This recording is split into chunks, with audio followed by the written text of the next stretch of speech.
Hello everyone. आज हम बात करेंगे class tenth political political science chapter one power sharing के पार्ट टू की।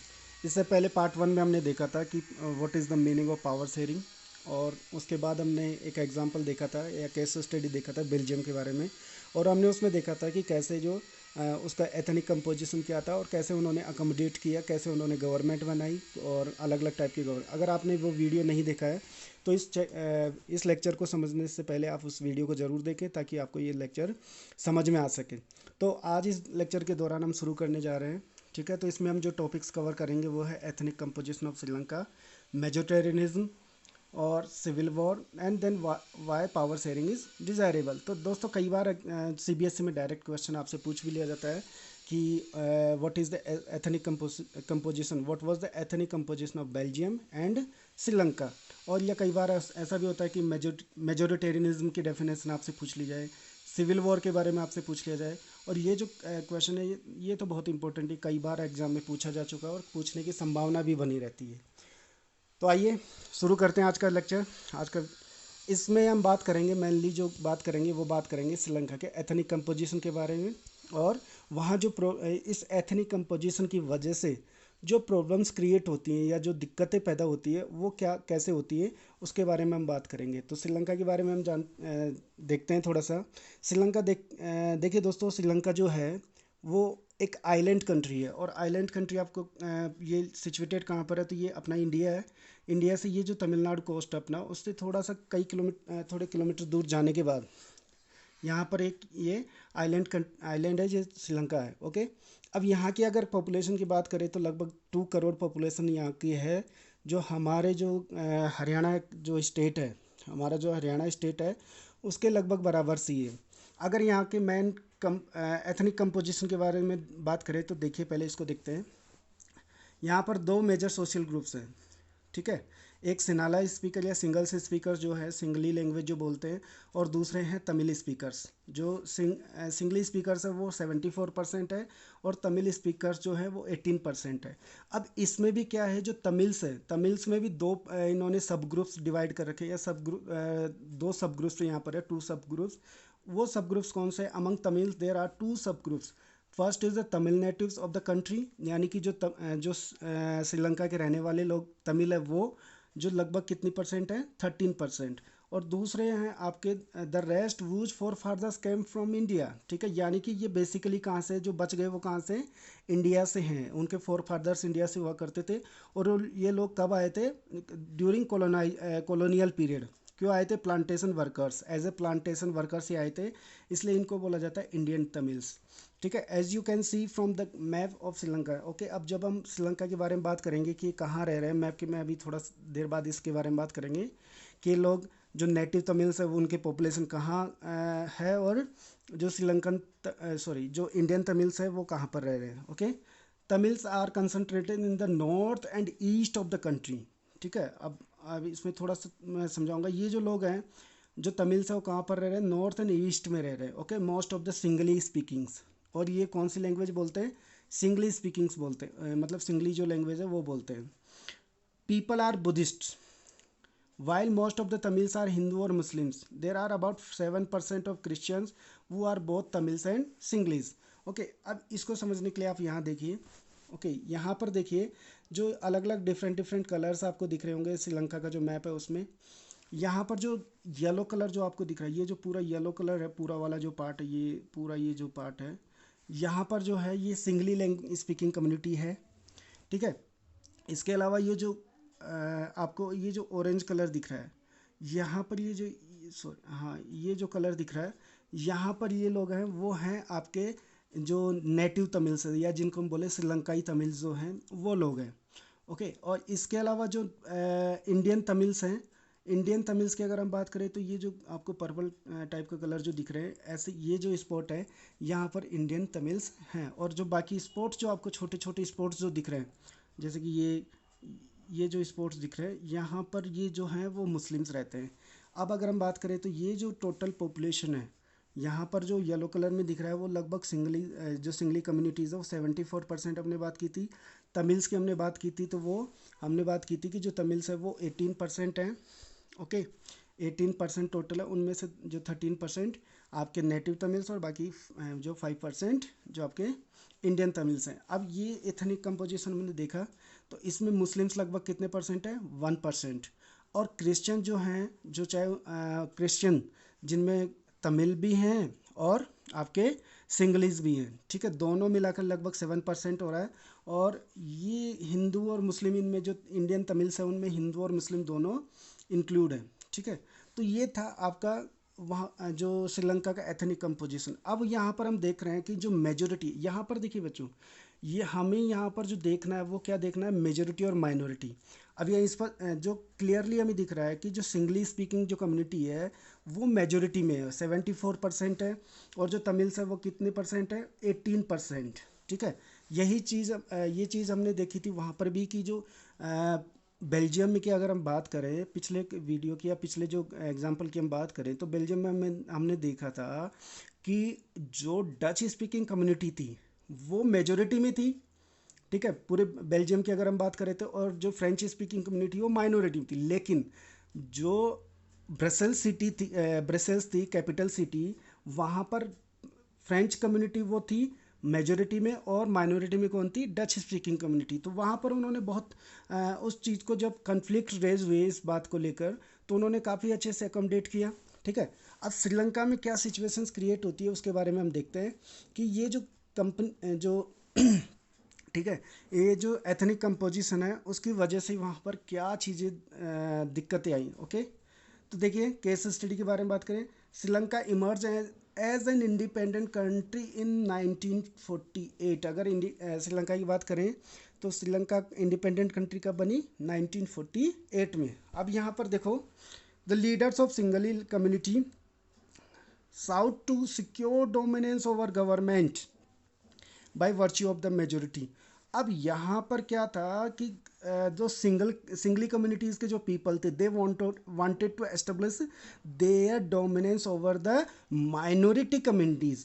वो क्या चाहते थे कि जो माइनॉरिटी कम्युनिटीज़ है उनके ऊपर उनका डोमिनेंस बना रहे, या अपना उनके ऊपर वो अपना प्रभुत्व जमा के रखना चाहते थे। वो बताना चाहते थे कि we are in the majority, okay. हम लोग क्या है, मेजोरिटी में हम लोग ज़्यादा हैं, तो हमारे पास पावर है ज़्यादा है, तो तुम लोग हमारे अंडर में रहोगे, ओके। एज अ रिजल्ट, अब ये सीधी सी बात है, अगर मान लीजिए सपोज दैट आपकी क्लास में कोई एक पर्टिकुलर एरिया के कुछ बच्चे आपको बोले कि हम लोग यहाँ के रहने वाले, और वो आपको सप्रेस करने की कोशिश करे, तो आप लोग क्या करेंगे, आप लोग नेचुरली बात है कन्फ्लिक्ट रेज होंगे और आप उसका क्या करेंगे, विरोध करेंगे। तो हुआ भी यही, देखिए, as a result the democratically elected government adopted a series of majoritarian measures to establish Sinhala supremacy. अब यहाँ पर जो एक डेमोक्रेटिक जो कंट्री गवर्नमेंट बनाई किसने, जो सिंगल स्पीकिंग कम्युनिटी थी उसने यहाँ पर जो डेमोक्रेटिकली जब गवर्नमेंट बनाई, तो उन्होंने क्या करना शुरू कर दिया, सिंगल सुपरमेसी को यहाँ पर जो एस्टेब्लिश करने के लिए कुछ मेजर्स अडोप्ट करना शुरू कर दिया। और वो मेजर्स कौन से थे, मेजोरिटेरियन। अब यहाँ पर आपके लिए एक और नया वर्ड आ जाता है कि सर ये मेजोरिटेरियन क्या है, ठीक है। तो इसका जो मतलब समझते हैं, मेजोरिटेरियनिज्म, इसका मतलब क्या होता है, इसका मतलब होता है a believe that the majority community should be able, एक ऐसा विश्वास या ऐसा बिलीव जिसमें एक मेजोरिटी कम्युनिटी ये माने कि हम जो हैं should be able to rule a country in whichever way it wants by disregarding the wishes and needs of the minority. जब एक मेजोरिटी कम्युनिटी ये मानने लग जाए कि हम जो लोग हैं, ये जो मेजोरिटी है वो माइनॉरिटी के ऊपर मतलब कैसे भी माइनॉरिटी के जो राइट्स हैं या माइनॉरिटी की जो डिजायर्स है या जो विशेष हैं उन सबका डिसरिगार्डिंग करते हुए, उनकी अवहेलना करते हुए वो क्या कर सकते हैं, रूल कर सकते हैं कंट्री के ऊपर। ऐसी जो फीलिंग बिलीफ होता है, ऐसा जो विश्वास होता है, उसको क्या बोलते हैं, मेजोरिटेरिज्म या बहुसंख्यकवाद।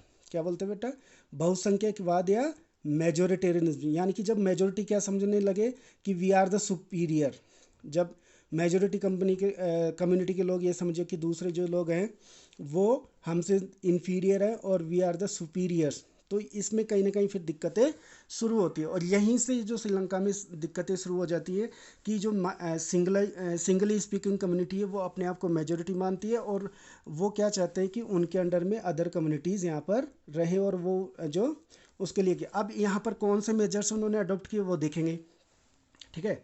इन 1956 an act was pass to recognise Sinhala as the only official language. देखिए शुरू हो गया 1956 में एक एक्ट पास किया गया जिसके अकॉर्डिंग क्या किया गया कि जो सिंगुलर लैंग्वेज थी, सिंगली जो लैंग्वेज थी, उसको ओनली ऑफिशियल लैंग्वेज यहाँ पर डिक्लेयर कर दिया। ओके, यानी कि सिर्फ और सिर्फ कि सिंगली जो लैंग्वेज है it is an official language, ये जो है वो ऑफिशियल लैंग्वेज है और हम इसी को यूज़ करेंगे। थर्स डिसरिगार्डिंग तमिल, जिससे क्या हुआ कि जो तमिल लोग थे, जो तमिल स्पीकिंग कम्युनिटी थी, उनकी जो लैंग्वेज थी उसको डिसरिगार्ड किया गया यहाँ पर। इससे क्या हुआ, उनमें कहीं ना कहीं एग्रेशन हुआ, वो लोग उनसे नाराज़ हुए, कहीं कन्फ्लिक्ट्स रेज होने लगे।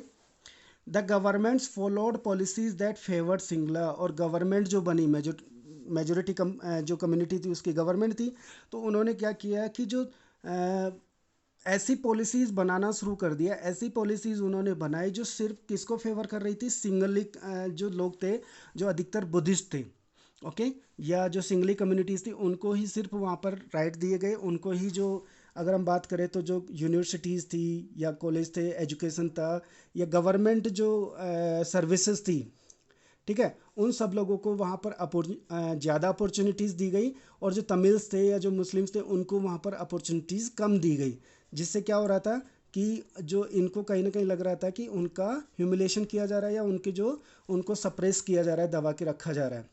तो अब ऐसी, ठीक है, अब यहाँ पर देखिए, a new constitution stipulated that the state shall protected foster Buddhism. अब यहाँ पर उन्होंने क्या जो लैंग्वेज के साथ साथ वहाँ पर रिलीजन को भी उन्होंने कर दिया, बुद्धिज्म जो लोग थे उनको ज़्यादा फेवर करना शुरू कर दिया। ओके, अब क्या होता है यहाँ पर देखिए, अब यहाँ पर आप सोचिए, अगर आप थोड़ा सा सोचेंगे तो को पता चलेगा अपने आप से कि अगर जब ऐसा होता है, कहीं पर भी ऐसा होता है, तो क्या होता है, जो दूसरी कम्युनिटी के लोग हैं वो उसको विरोध करना शुरू करेंगे, कन्फ्लिक्ट्स रेज होंगे, दोनों में आपस में टकराएंगे।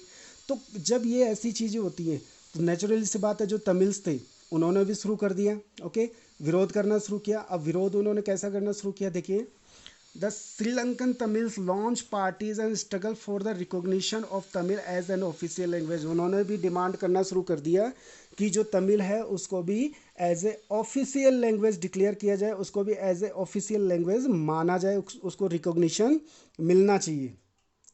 For regional autonomy and equality for of opportunity in securing education and jobs. तो जॉब्स और एजुकेशन में जो सिंगलीज़ को दिया गया था, जो अपॉर्चुनिटीज सिंगलीज़ को ही ज़्यादा दी जा रही थी, इन्होंने भी डिमांड की कि हमें भी ऐसी अपॉर्चुनिटीज़ मिलनी चाहिए जिससे कि हम भी उनके जो हमारा भी जो स्टेटस है वो इक्वल हो सके। Okay, their demand for more autonomy to provinces populated by the Tamils was repeatedly denied. लेकिन जो गवर्नमेंट थी, यानी कि जो सिंगली स्पीकिंग कम्युनिटी की जो गवर्नमेंट थी, उन्होंने बार बार उसको डिनाई किया, उन्होंने ऐसा इनकी तरफ कोई ध्यान नहीं दिया। By 1980s several political organisations were form demanding an independent Tamil Eelam state in northern and eastern part of Sri Lanka. अब 1980s तक बहुत सारे जो ऐसे पॉलिटिकल ऑर्गेनाइजेशंस बना गए जिनकी एक ही डिमांड थी कि जो नॉर्थ और जो ईस्ट पार्ट है श्रीलंका का, वहाँ पर एक जो तमिल इलम के नाम से एक इंडिपेंडेंट स्टेट यहाँ पर बनाया जाए, जिससे कि जो तमिल्स है, तमिल्स के जो डिमांड्स हैं, यानी कि तमिल्स की जो डिमांड्स हैं उनको क्या किया जाए, उनको भी माना जा सके। ठीक है, तो यहाँ पर समझ में आ रहा है कि जो सिंगलीज ने क्या किया और तमिल्स ने फिर कैसे अपनी डिमांड रेज करना शुरू किया। अब यहाँ पर हम देखेंगे आगे, देखिए अब इससे क्या हो रहा है, कहीं ना कहीं दोनों के बीच में जो कन्फ्लिक्ट्स रेज हो गए। The distrust between the two communities turn into wide spread conflict. ठीक है, दोनों के बीच में जब ऐसा होने लगा तो कहीं नहीं कहीं क्या होने लगे, वाइड स्प्रेड कन्फ्लिक्ट्स होने लगे, विवाद बढ़ने लगे। ठीक है, अब जब विवाद बढ़ेंगे तो कहीं ना कहीं क्या होगा बेटा, आपस में लड़ाइयाँ होंगी। ठीक है, अब देखते हैं, it soon turn into a civil war, जिसकी वजह से क्या हुआ, एक वो जो वहाँ पर जो कंडीशंस थी वो सिविल वॉर जैसी कंडीशंस हो गई, सिविल वॉर के रूप में वो उभर कर आई। ठीक है, अब सिविल वॉर क्या होता है, अब सिविल वॉर होना शुरू हो गया। अब सिविल वॉर की वजह से क्या हुआ, many families were forced to leave the country as refugees and many more lost their livelihood, जिसकी वजह से क्या हुआ कि बहुत सारी जो फैमिलीज थी, परिवार थे, उनको श्रीलंका छोड़ना पड़ा। और दूसरी बात क्या थी कि जो कईयों को जो मतलब कंट्री छोड़ना पड़ा, और बहुत सारे जो थे उनकी अपनी लाइवलीहुड चली गई। अब यहाँ पर एक चीज़ सामने आती है, एक नया टर्म यहाँ पर सामने आता है, जो कि अब कई बार एग्जाम में पूछ लिया जाता है, 3 नंबर के क्वेश्चन में या 1 नंबर के डेफिनेशन भी पूछ ली जाती है कि what do you mean by a civil war.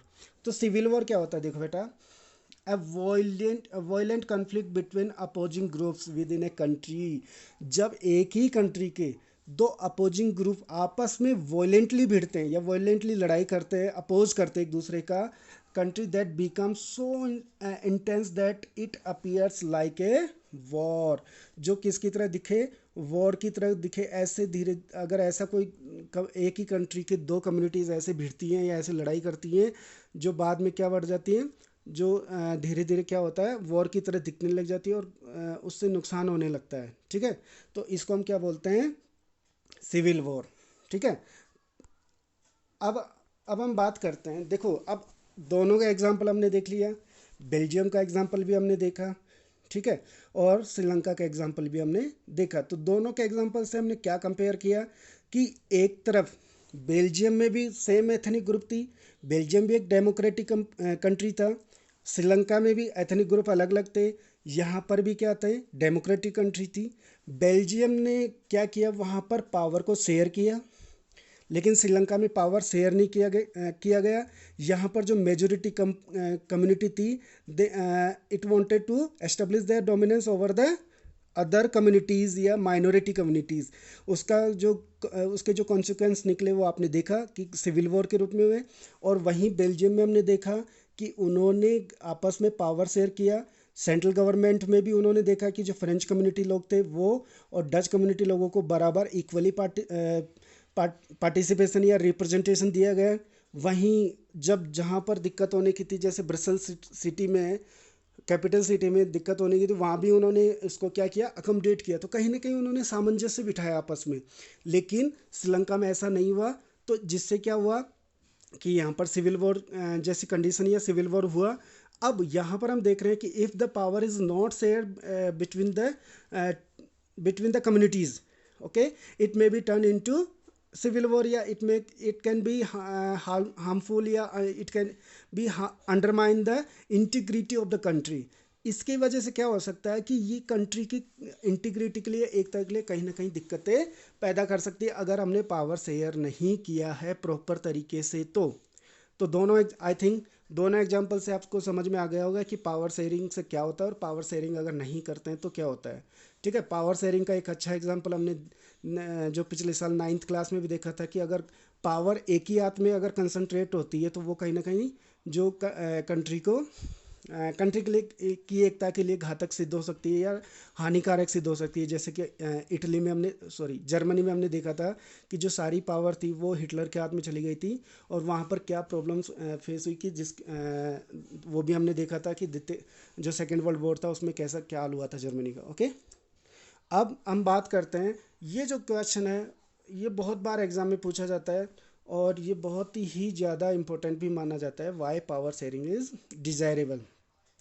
ठीक है, तो पावर शेयरिंग डिज़ायरेबल क्यों है या पावर शेयरिंग की ज़रूरत क्यों पड़ी, तो इसके बारे में हम दो तरीके से बात करते हैं। एक होता है इसका प्रूडेंशियल रीजन, ठीक है, दूसरे इसके मोरल रीजन्स। तो प्रूडेंशियल रीजन्स की अगर हम बात करें तो इसमें हम देखते हैं कि it's reduce the possibility of conflicts. ठीक है, अगर आपने पावर शेयर किया, या इसको बोलते हैं कि इसको इंटेलिजेंट पावर शेयरिंग भी बोलते हैं, युक्तिपरक या जिसको बोले, जिसमें क्या होता है कि जो प्रॉफिट्स एंड लॉस का जो हिसाब लगाकर उसमें क्या कर लिया जाता है, डिसीजन लिया जाता है कि अगर हमने डिसीजन सही ढंग से नहीं लिया तो क्या लॉसेस होंगे, और अगर ऐसे डिसीजन लिया तो क्या हमें बेनिफिट्स होंगे।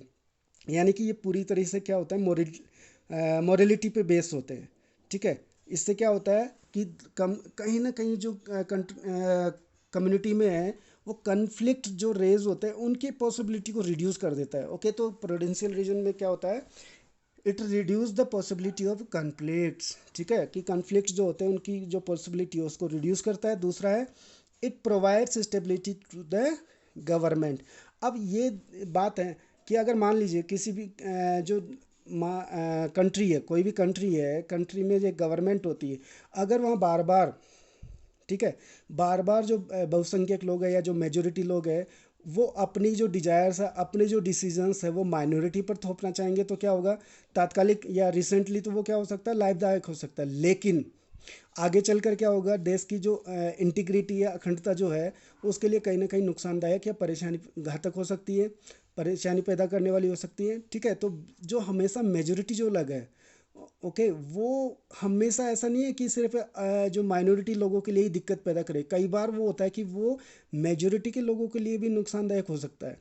तो यहाँ पर हमने देखा कि जो अगर दो कोई भी कम्युनिटीज़, ऐसा नहीं है कि सिर्फ दो ही कम्युनिटीज़, जितनी भी कम्युनिटीज़ हों उनमें क्या होता है कि अगर अकोमोडेट करने की पावर होती है, उसमें पावर शेयर किया जाता है, तो जो गवर्नमेंट की जो स्टेबिलिटी है वो ज़्यादा अच्छे से देख ये ज़्यादा अच्छी रहती है। इसका एग्जांपल हमने बेल्जियम में देखा था कि उन्होंने जब पावर शेयर किया और जब बराबर रिप्रेजेंटेशन दिया तो वहाँ गवर्नमेंट अच्छे से चल सकी। ओके, और श्रीलंका में अगर पावर शेयर नहीं किया गया तो वहाँ पर क्या हुआ वो आपने देखा है। ओके, दूसरा रीज़न है मोरल रीजन्स। ठीक है, तो मोरल रीजन्स में हमने देखा कि power sharing is the very spirit of the democracy. अब we are living in a democratic country, या फिर हम बात करें कि Belgium and Sri Lanka were also democratic countries, तो दोनों में अगर देखा जाए तो डेमोक्रेसी की हमने एक चीज़ देखी थी कि डेमोक्रेसी की जो वेरी स्पिरिट होती है वो क्या होती है कि it is the people's own government, ये लोगों की अपनी गवर्नमेंट होती है। और जब लोग इसमें and people can participate directly और indirectly in decision making process, कि जो लोग होते हैं वो डायरेक्टली और इनडायरेक्टली कहीं ना कहीं जो डिसीजन मेकिंग जो प्रोसेस होता है उसमें पार्टिसिपेट कर सकते हैं। लेकिन अगर मान लीजिए सपोज दैट पावर शेयरिंग ही नहीं की गई, तो how we can say that we are following the democracy in its very spirit very spirit. Okay, कि हम उसको वेरी स्पिरिट में या उसकी स्पिरिट में कैसे उसको फॉलो कर रहे हैं हम नहीं कह सकते। ओके, तो डेमोक्रेसी की जो स्पिरिट होती है पावर शेयरिंग, तो इसलिए उसको कहा जाता है कि पावर शेयरिंग अगर है तो we can say that it is the very good for the democracy. Okay, people have a right people have a right to be consulted on how they are to be governed। और दूसरी बात, power अगर हम share कर रहे हैं तो लोगों के पास ये राइट होता है, जैसे कि एक डेमोक्रेसी में, कि डेमोक्रेसी की जब हमने डेफिनेशन देखी थी तो उसमें हमने देखा था कि democracy is a form of government in which rulers are elected by people. तो ये पीपल लोगों की अपनी गवर्नमेंट होती है, या लोग खुद से डिसीजन लेते हैं, लोग खुद से कंसल्ट करते हैं कि वो किससे गवर्न होना चाहते हैं, और वो is the suitable leader for them, कि उनके लिए सूटेबल लीडर कौन है जिससे कि वो गवर्न होना चाहते हैं, ये सारी चीज़ें उनके पास होती है। ठीक है, और कैसे गवर्न होना चाहते हैं ये बात उनके पास होती है। तो ये कहीं ना कहीं हम देखते हैं। ओके, तो ये सारी चीज़ें जो हम देखते हैं, ठीक है, अब इसके भी अब एक और चीज़ है कि लिजिटिमेट गवर्नमेंट। ठीक है, एक वर्ड आएगा लिजिटिमेट गवर्नमेंट, वही है या जो वैध सरकार जिसको हम बोलते हैं, जिसमें लोगों की जो है अपनी भागीदारी के माध्यम से क्या कर सके, जो सभी ग्रुप है, ठीक है, या सभी जो कम्युनिटीज़ है वो कहीं ना कहीं गवर्नेंस से या जो शासन व्यवस्था होती है उससे जुड़ सके। ओके, तो यह हमने देखा कि जो कहीं ना कहीं इससे क्या हो सकता है, लोग जुड़ते हैं गवर्नमेंट से। तो ये हमने देखा कि why power sharing is desirable. अगर आपसे पूछा जाता है तो इसमें आप दो टाइप के रीजंस लिख सकते हो, पहला प्रूडेंशियल रीजन, दूसरा आपका मोरल रीजन्स। ठीक है, तो प्रूडेंशियल रीजन में हमने बात की it reduce the possibility of conflict, और दूसरा it provides stability to the government. और मोरल रीजन्स में हमने देखा कि पावर शेयरिंग जो एक very it is the very spirit of the democracy, and second one is the people have a right to be consulted on how they are to be govern. ठीक है, अब इस वीडियो में हमने देखा, अब इसको हम थोड़ा सा अगर समराइज़ करें तो शुरू से अगर हम देखें तो रिकैपिचुलेशन अगर के दौरान हम देखें तो हमने देखा कि सबसे पहले हमने पावर शेयरिंग देखी।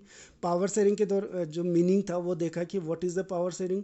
तो मैंने एक चीज़ बताई थी कि जब पावर जो different organs of the government में या गवर्नमेंट की जो डिफरेंट ऑर्गन है उनमें जो पावर को एक शेयर किया जाता है तो that is called power sharing. फिर हमने देखा बेल्जियम के कि वहाँ पर कैसे अकोमोडेट किया जाता है और अगर अकोमोडेट नहीं किया जाता तो क्या दिक्कतें होती है। अब आपसे क्वेश्चंस यहाँ पर 3-4 तरीके से पूछे जा सकते हैं। पहला आपसे पूछा जा सकता है कि what is the meaning of power sharing. Second one, write down the ethnic composition of Sri Lanka या बेल्जियम। फिर आपसे पूछा जा सकता है what do you know about the majoritarianism, what do you know about the civil war and why power sharing is desirable. तो I think हमने इसमें बहुत सारे क्वेश्चंस को भी कवर कर लिया है। अब आगे हम जो बात करेंगे वो बात करेंगे फॉर्म्स ऑफ पावर शेयरिंग की। आज के वीडियो में इतना ही बात करेंगे। इसको लास्ट जो इसका जो तीसरा वीडियो होगा उसमें हम कंप्लीट करेंगे और हम बात करेंगे various forms of power sharing. Thank you very much.